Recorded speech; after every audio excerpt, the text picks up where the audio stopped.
Who am I? I'm the greatest.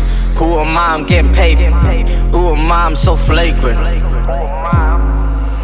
Who am I? This man needs no introduction.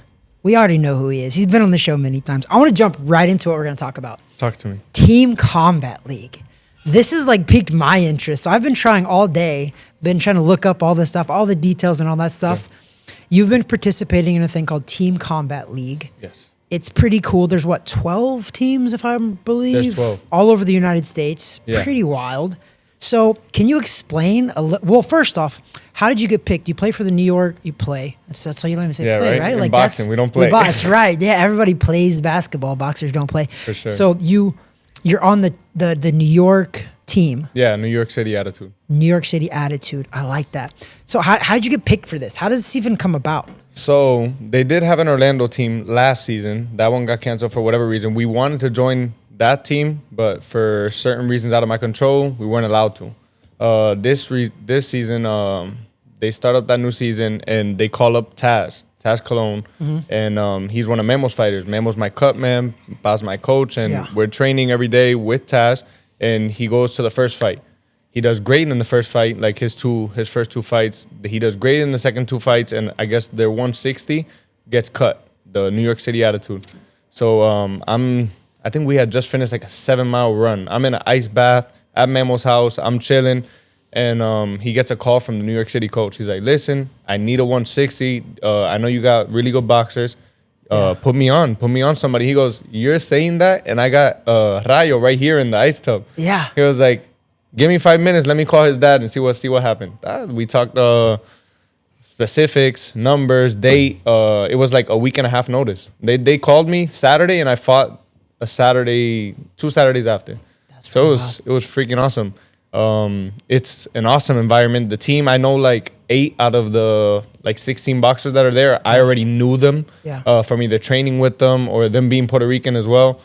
But it's an awesome experience for sure. So so you only boxed one round though, correct? My last three events, I fought twice. So you only fight once, one round, and then you go out. And you take a break, and then you go back in. So there's 24 rounds. And there's 16 boxers. So somebody's going to have to fight two times. Like a couple people are going to fight 2 times.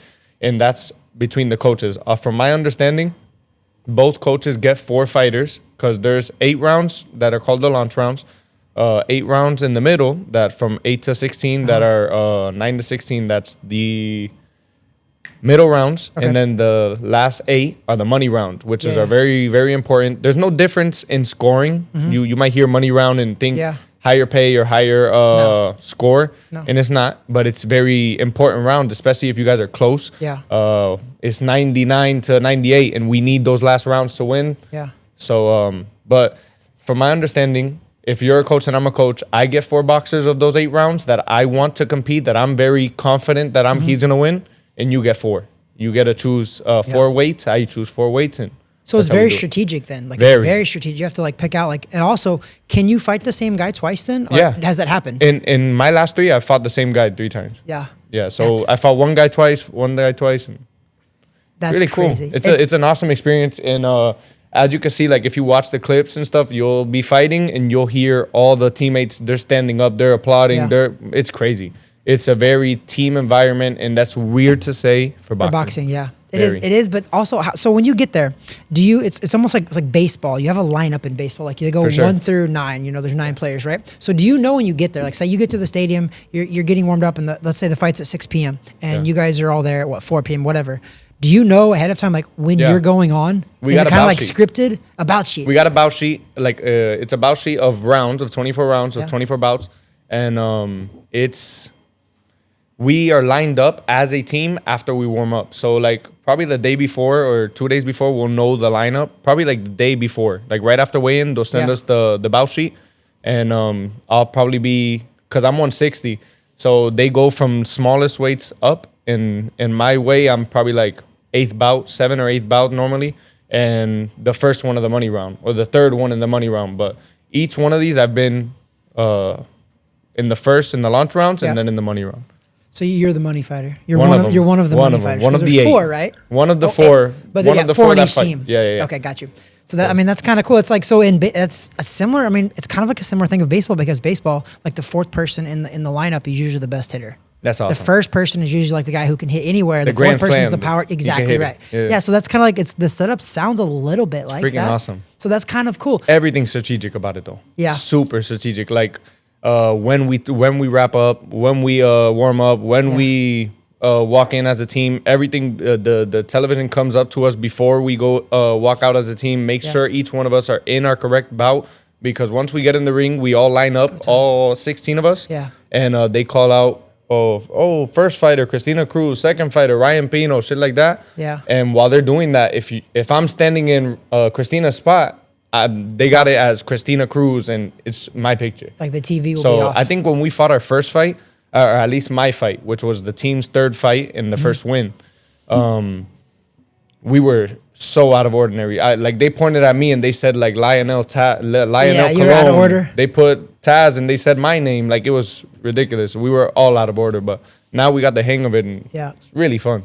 So how are the crowds? Are the crowds, like, where are they having these events? Is it big event centers, or is it's probably more intimate type of buildings, or? So I would say it's like in a place just like this. Let's say this was one floor. Yeah. It's just like the Stadium Club, one floor, and we would be fighting in the middle, and you would have people that pay you either for the ringside or general. But I would say most of the viewers are for sure online. Yeah. There's a good amount of people in person, people that want to support. A lot of people go, because we fight in Philly a lot. Yeah.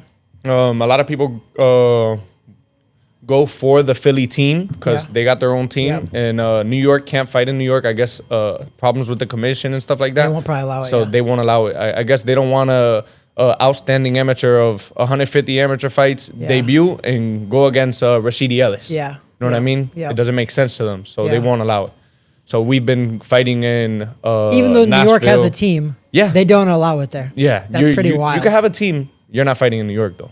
That's wild. That's New York, you can fight in Boston. You can fight in somewhere else. They were like that with the UFC. UFC wasn't allowed in New York. It was banned in New York until like not pretty recently. Actually, it was allowed in New York. UFC goes to New York, but New York is usually generally pretty strict on stuff. I don't know why or why not, but now they allow it. So obviously, I think eventually they'll probably allow it if the Team Combat League kind of takes off. Do you know? This is the 3rd season. 3rd season. Yeah. This First is cool. season was New York. New York City won, and they were the championships. Then 2nd season, if I'm not mistaken, Philly won. So they're the defending champs right now. And they just fought yesterday against the number 1 seed, which is Las Vegas right now. So I did see that. They're 6-0 or 7-0 right now. I think they were 7-0. undefeated. Yeah. After yesterday, they're 7-0, but they both went in yesterday 6-0 versus 5-0. So and they beat Philly. Vegas beat Philly by like 7 points or 8 points, if I'm not mistaken. Okay. And we lost to them by 1 point. To New York Philly lost, no, to LA. We fight Philly this next week. Yeah. We lost to Las Vegas by 1 point. Sadly, I didn't get to fight due to opponent issue, something with his heart. But my team lost by 1 point in overtime because there's no draws. So there's overtime. There's a How do they swing. do that? They call it swing bouts. So after about 24, if it was let's say 100 to 99, and we made that extra point, right? Yeah. We're tied. Now we go into the swing bouts, and there's like 3 or 4 swing bouts. Is that different? So they pick different ones for that, or do they already? It's already have lined up. We should have like 2 or 3 lined up. So you already know you're literally a swing bout possibility Yeah. if they go into overtime. So one of our guys pretty named Sherbeck, he's been there since the first season when New York won. He fought 3 times when we went against Nashville. I guess one of our heavyweights got knocked out or something like that. So that removed us one of the rounds. He fought again. So that's my next question. How do they pick the weight classes? Is there always a different weight class? Because you're 160 and you fought in all of them, so there's always middleweights, obviously 160. But is there heavyweights? Is there welterweights? Is there welterweights? How do they pick those divisions? So I don't know how many divisions are there in like by heart, but I know there's for girls. I think the smallest is 118, and it goes all the way up to I want to say like 140 or one. If I'm not mistaken, it's 140. The last weight because it's like 3 weight classes for the girls, and then from the guys, the smallest weight class is 126 up to 205 plus, and you gotta have 1 to 2 guys in each one.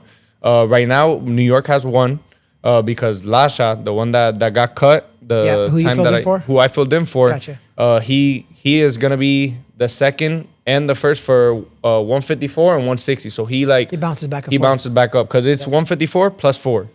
I fight at 160 plus 4. So I'm weighing in as heavy as 164 as well. I'm weighing in every time 163.8. Yeah, that's what you would do, right? Every time. Yeah, every time. You know, why would you cut weight to 160 when you can make when they do that? That's silly. When you do 160 plus 4, you know, every single boxer just call it 164. Not why would you do that? We're like, we're gonna eat and we're gonna drink and definitely that's kind of funny. So there's some strategy to that a little bit, obviously. So when you go into these though, when do you know who you're gonna fight though?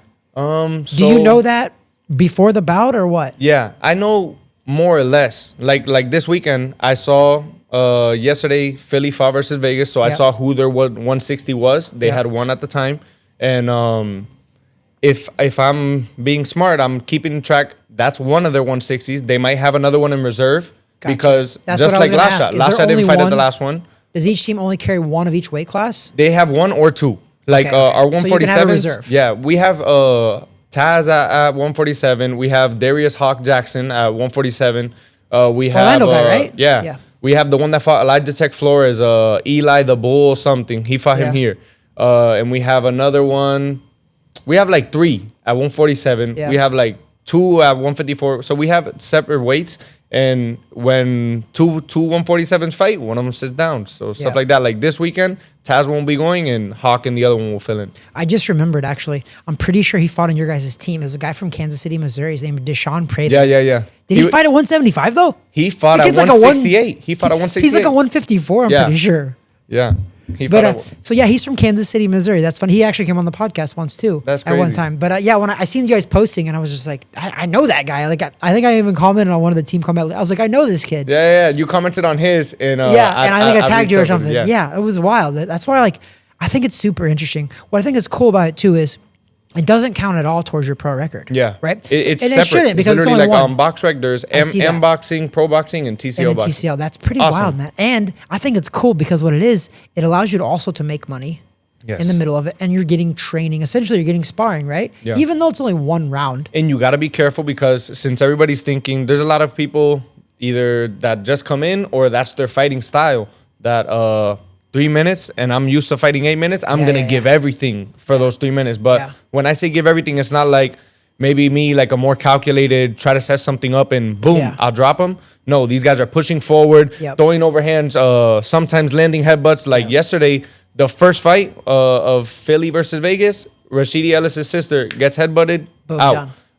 When we fought last week, what do they do with that? Do you lose or no contest? It's just if it's accidental, no contest. 0.0. Okay, so it just kind of knows it. Christina Cruz, when we fought last weekend, she did an amazing first round, won her first round, and when she was, I think it was like round 21, we're closing the wins, we're closing getting closer to the win. She gets headbutted. And no contest right there. Yep. And I'm talking about like head-butted, broken nose. They had to fix it. Bro, I couldn't even look at it. And I was fighting in like 2 fights. And I was like... So it's a little bit of a risk, especially if a guy like you that has a very extensive professional career. So it's a little bit of a risk going into that. Which also brings me to this now. We have to talk about this. So you were 14-0. Yes. You fought... oh my gosh, I forgot the guy's name. I just looked him up. Who was the first guy you fought? Aaron McKenna. Aaron McKenna. Which, by the way... I hope that now. Did you see that he just stopped this guy? I did. I want to say this. That's why I hope that you know this now going into that. Like you lost that fight. It was a 10. You went 10 rounds. Phenomenal athlete. McKenna's good. He is. He's very amazing. So now his next fight, he fights Liam Smith. That's crazy. Who is a former world right after me. I know. That's what I'm saying. Very next fight, dominates him. Beats him. But like dominates. I mean, like completely. And drops him. Yeah, dominates. Who Liam Smith is a former world champ. The guy's been in with a lot of good people, right? For sure. So I hope you realize that. Like, listen, it is what it is. I know you fought after that too, but it doesn't matter. I'm just saying that one for sure. It is what it is. It was your first loss. You grinded it out against a guy who's at that level, man. The story about that is crazy because that same night that Liam Smith fought with Aaron McKenna and Chris Eubank fought. Liam Smith beat Chris Eubank, by the way. That's crazy. Junior. And they were the main event. Yes. You see? Yes. So that same day, at the same time they're fighting, Aaron McKenna versus Liam Smith. Yeah. I'm already wrapped up, getting warmed up with my pops. I'm fighting my first Team Combat League fight. So I'm going against Los Angeles, which they had, their boxer was Gerardo Vergara, and he is 21-1 or 22-1 as a pro. Yeah. So his only loss was his last fight, and it was against an American here, Charles Conwell. Yeah. So I know the name.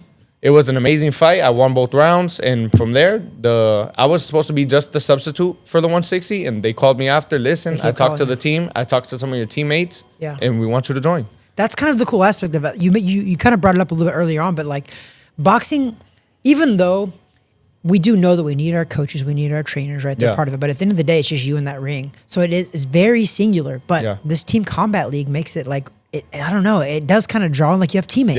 Yeah, for sure. You have that extra push. It's like when you go to run, you're like today. I went to go run in Claremont in the morning at like 4:35 in the morning. We're at Claremont running 7 miles. I seen your Instagram. Go follow Jeovanny Estela on Instagram, by the way.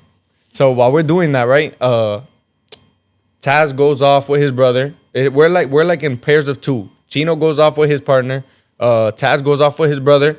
And I'm here with the youngin, one of the youngins of the group. I'm talking about like 14, 15 years old. I love that. Maybe 1 or 2 fights, a good handful of sparrings. And I'm running with him, and it's his first time.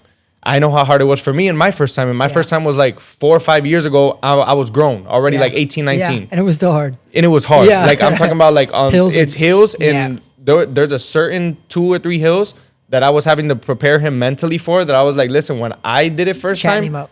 I wanted to stop. I wanted to quit. My mind was telling me, you could walk. You could walk like 5 seconds. So I'm chatting him up. Was telling me no. Yeah, literally. So I'm trying to keep a pace, and I'm telling him to keep my pace, but I'm not going too fast to keep it with him. And while we're running, I hear his breathing separate. So I help him with his breathing. Then I tell him, I try to get his mind off of the running, and I'm talking to him about boxing. I'm talking to him about this.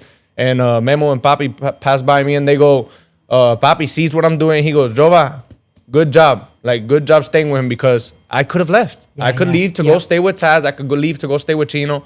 And I chose stay that good pace, stay with him and help him, because it's not the same you running by yourself. If let's say my team didn't go and it was just me, that first time, when I'm going up that hill and my mind is telling me, stop, you could just walk like 10 seconds. Yeah.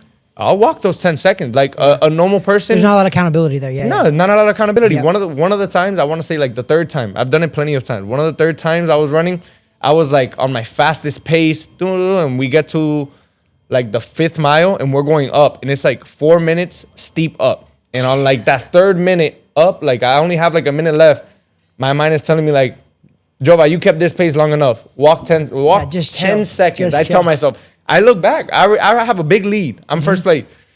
I walk like 2 steps, and I hear, Jova, don't fucking stop. And it was one of my teammates. He said it in Spanish. I thought it was your pops. Nah. It was one of my teammates, my sparring partner. He was that. like, Jova, that's what you need. Don't fucking stop. And I pushed, started sprinting, and that's what I was trying to do with him. So I was telling him while we were going down that hill before, because the hardest hill is right when we come back up. Yeah. So I'm telling him. I mean, going downhill's hard too. Yeah, it was. It was hurting our knees. Yep, exactly. So I was telling him like, use smaller steps, use this, right? But while we're going down the hill, I was like, it seems easy going down this hill. Remember, we're having to climb back up. Slow it down. Yeah, chill. I was like, you will surprise me if you go up these 4 minutes. He went up to 4 minutes. He did the run. It was awesome. For his first time, I think out of the 7.5, he ran like 7 miles. That's awesome. Man. We wanted him to do 3, and he did 7.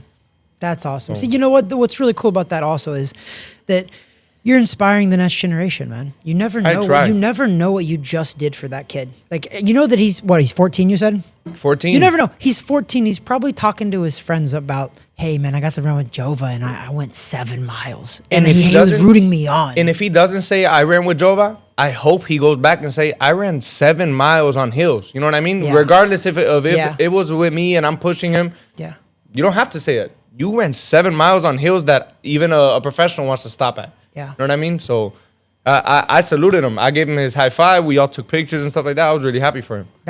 He impressed me. That's what it's about, man. They always say you can tell the health of a professional sport by the amateurs coming up. Yeah. And I think, honest to God, if you look around amateur boxing right now, there's so many people competing in amateur boxing. There's so many. And I hate to say this, but it irks me, because USA Boxing, they just haven't been what I remember them being. Okay, I'm not talking crap on them, but I want to be honest about it. USA Boxing has really turned me off a little bit in coaching amateur boxers right now because of their.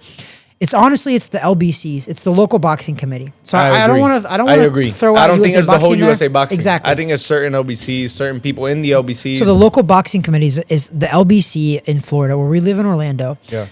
The LBC is not. They're not my favorite.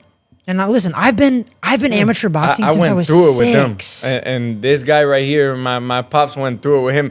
In like any robbery, any like big fight, they would have to take him out with security because he's very vocal. He's very this, and that's the Poppy in him right there. He speaks his mind. I love it though.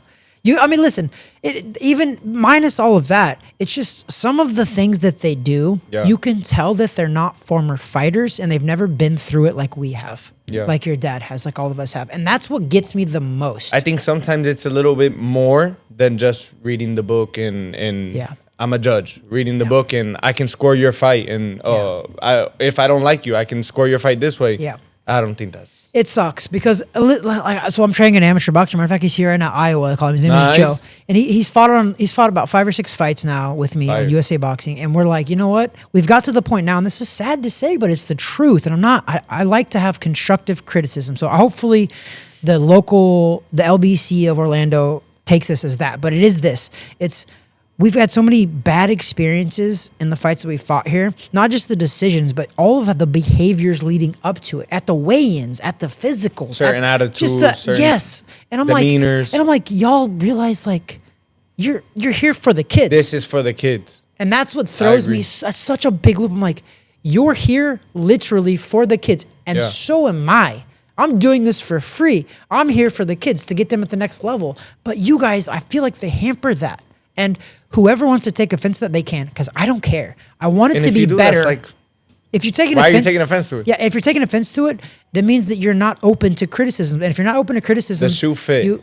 That's what it means. If you take offense to it, it's because the shoe fit. There's a thing that one of my friends told me this, and it was really funny, and I use it too because I'm like, so I post a lot on Facebook and Instagram and all that. They're like, if you think my Facebook post is about you, that's on you. Because I'm not necessarily talking about one single person, but if you think was about you, then it probably was, which means you probably need to figure that out. Because I wasn't actually talking about you, but if you took offense to that means that you need to work on something, right? So USA Boxing, I think they need to work on stuff because I love you. I did USA Boxing for 15 years. I was a USA Boxing sanctioned athlete for 15 years before I turned professional. I started when I was 8 years old. I actually started when I was 6, but I couldn't compete till I was 8. So if they take offense to that, that's just on them. That means that they don't want to get better. If you're not open to open criticism, then you will never grow and get better. And I think that the LBC right now, their growth is stunted. And I hope to God they hear this. It's been stunted for a little while. And you're right. So I'm only saying this. I've only been in the USA Boxing LBC in Orlando for 2 or 3 years. That's it. I'm from Missouri, so I was coaching in Missouri. I finally found a couple of fighters, and I'm like, hey, you guys want to fight? Okay, you know what? I'll get sanctioned. I'll get sanctioned as a coach. All this stuff, and I got back into the mix. And I'm just like, this is terrible. This is terrible. I'm Coach Jova too in the amateur boxing. So you're USA Boxing sanctioned coach. I go over there. I like it. Listen, in USA Boxing fights, for the amateurs and in Team Combat League, I have a controller. Like I show up and I'm the controller. I have the little kids that Poppy trains, the little kids that train with me, the kids that run with me, the pros that fight with me. Since I fight right-handed, since I fight left-handed. Controller, what do you mean by that? What do you mean you have a controller? It's like I have a Bluetooth. Like they're fighting and like I'm calling it out. I read the book and it's like working. It's like I'm playing Fight Night. Okay, gotcha. And it works. One that really listens like to the T is Christina Cruz. Yeah. To the T. And like when we fought against Vegas. She's a high-level amateur too. Super a very high-level amateur and then pro now, right? She's like 28-time freaking Golden Glove champion for New York in a row. Ridiculous. But the fight we didn't fight in Vegas, that I couldn't fight in Vegas, my opponent didn't fight, right? Yeah. They gave me some coach's gloves, and I'm Coach Jova. I'm giving mitts. I'm helping with water. I'm helping with this, helping glove up and stuff like that. So while Papi's giving mitts to other fighters, I see 2 or 3 people, and I give them mitts. I give Ryan Pino. I gave Darius. Yeah. And I finally find Christina, right? And she goes, oh, let's do mitts. I do mitts with her. And after like 6 minutes of her little warm-up, she loved the warm-up, right? Yeah. She goes, and after like 5 minutes, she goes, I think we could do a little bit more mitts. I was like, okay. So like, I like your mitts. We do the mitts and stuff like that. that. I hope to warm up for the fight and stuff like that. And while she's fighting, I'm calling out the punches. Bro, she listens to the T and she's as a girl, very stylistically like me. Very long, very tall, and she knows when to switch righty, lefty. Oh, so it's awesome. It's she's universal fighter. Yeah, so bro, she's super universal. And since I fight lefty and righty, I have a Cuban teammate that's on there named Isaac, and I call out his fights too, and he's lefty. But since I fight lefty too, I would know more or less what to do. So it sounds like you guys got, I mean, La Familia, right? Familia? You guys got a team working there. You have a head coach right there. We got a possible up-and-coming right now, up-and-coming coach. But also, wait though, pause the coaching a little bit because I want you still fighting. Oh, yeah, because you got plenty of room I do coaching on the side. The coaching is definitely, make it on the side. You could do that later. I had my first fighter. fighter. Later, you can fight now. I had my first own fighter. Yeah. Yeah, Michael Carter Williams. He's the ex-NBA player for the Orlando Magic, Milwaukee Bucks. Orlando Magic. I got to give a shout out real fast. Yeah. You can finish this, but so we are recording right now in the Stadium Club, which is inside the Crib Royale. But the Stadium Club is the official partner of the Orlando Magic. So that's a cool story. Finish it. So he, I want to say he was drafted in 2016 or 20. What's his name? Michael Carter Williams. Michael Carter Williams. Yeah. When was he drafted? Can you look that up? I want to say like 2014 or 2012, right? And he was rookie of the year. Did a plenty of accomplishments, plenty of teams, and he started getting into boxing. And while he was doing basketball, he would do boxing on the side, kind of like Melo. Yeah. And never had a fight, never had sparring, nothing like that, but I met him like 4 or 5 years back when we had our Impact Boxing and Fitness. Yep. And he was with another trainer, a very good friend of mine that put me on, named Victor. So he was training him and stuff like that. I met him, took pictures, didn't think anything of it. If I saw him 2 to 3 times 5 years ago, that was a lot. And I get a call from Victor, like, I want to say like 4 months ago. He's like, listen, Joe, how you been? I got Michael Carter Williams that wants to fight in a charity boxing event in 2 months. Let's go. And he wants to take it very professionally, and I can't be there. I thought of you. I was like, I haven't been doing personal training. I've been training with my dad. That's it. Yeah. And I trained him for these last 2 months. I'm talking about every day, 6 days a week, every day at 6:30 in the morning and a run in the afternoon. And this guy put in the work, and he got. I couldn't make it the day I fought Nashville. Yeah, he won, but. The day I fought in Nashville, I fought the 30th, he fought the 29th. So that was my weigh-in day. Yeah. I couldn't make it. I sent him with Pops.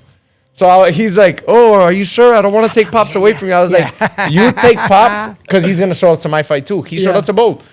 So Papi was in the corner. Familia, told him everything he had to do. And he literally called me after the fight. He was like, your dad is just like you. I was like, no, I'm just like my dad. There you go. Like everything I've been teaching you, I learned it from him. Somebody, right? Yeah. So he gave a 8 count in the first round, 8 count in the second round, and cruised on to the third round. So now I'm in my next level, essentially, of my career too, where I'm coaching people now too.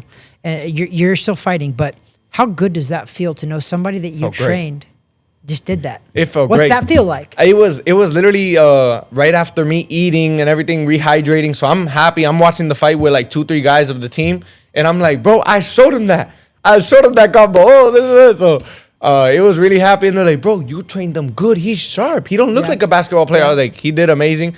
The one thing I would say that he has to fix, and it's because it's his first fight. Yeah. Stamina. Yeah, I mean, you get tired throwing bombs, and then you're over 200 pounds. You're throwing everything hard, like. Yeah.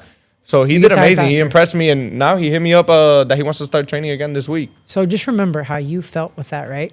Can you imagine what your dad feels every time he sees you fight and every time he sees anything you've done? Yeah. Think about that. And plus, he's also your dad. That's true. Think about that. I live with my coach. Think about that. Like, that's pretty cool, man. Like, that's really cool to think about that you're feeling the same things. So everything you felt, though, he feels it super amplified times like a million because it's your son. And since 8 years. Since 8 years, I've been boxing with him, learning from him, learning together as well. Because we've not only, I would say the first couple of years, we were both learning as well. Like he was teaching me what he knew and learning from other coaches. And we still do it to this day. Like if we go to Miami and we go spar, we learn from Coach Rubio. We learn from a different coach. We learn from the people we spar. But like, that's something that I like about my dad. We learn together. Yeah. And I think that's something that's very important. Being able to be open to learning. 100%.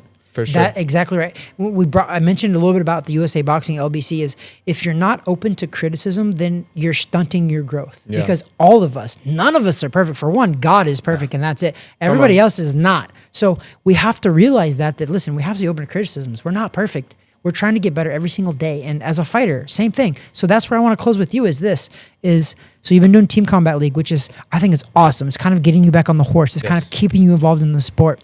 Have you really sat down with the team, with the manager, with the coach, with your father, and talked about what's your next step as a professional boxer? We have. So I've been talking to my team. Right now, we're a free agent. No manager, no promotion. Okay. But we're still doing great. We're staying active with the Team Combat League, as you brilliant. said. Yes. Making some money, keeping in that ring, and that's a cool concept, man. For sure. Getting more experience as well. Yeah. So, we've been talking to the team and stuff like that, and we're thinking about coming back either in August or September, like in an actual professional fight, just to come back, a good 6 or 8 round fight. Yep. And see what opportunities open from that fight and see what comes for the rest of the year. If I can get 2 fights to finish this year, that would be awesome. Yeah.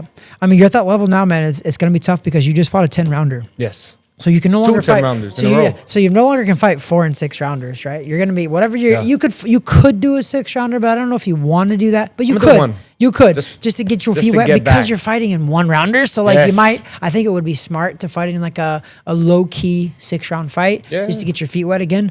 But Jova, dude, I appreciate you coming on the show, man. Thank you for having me. You're a veteran now. You've been on what 2, 3, 4? I don't even know I would now. say 4. I think so because we did 2 Zooms in person. Zooms. This is our 4th. I think you're right. I think it's our 4th, man. I appreciate you coming. Yeah, I mean, that mentality is awesome, bro. I mean, people, you know what I love about this too is like we're fighters at the end of the day, right? We fought our whole lives, but I think we're bucking the trend of what people think about most boxers. Like they're like, oh, this guy's an idiot. He's stupid. He can't think. He's getting his brain bashed in. All this. I had a teacher actually told me that once when I was in like 6th grade. You're getting your brain made of mush. You're gonna be dumb.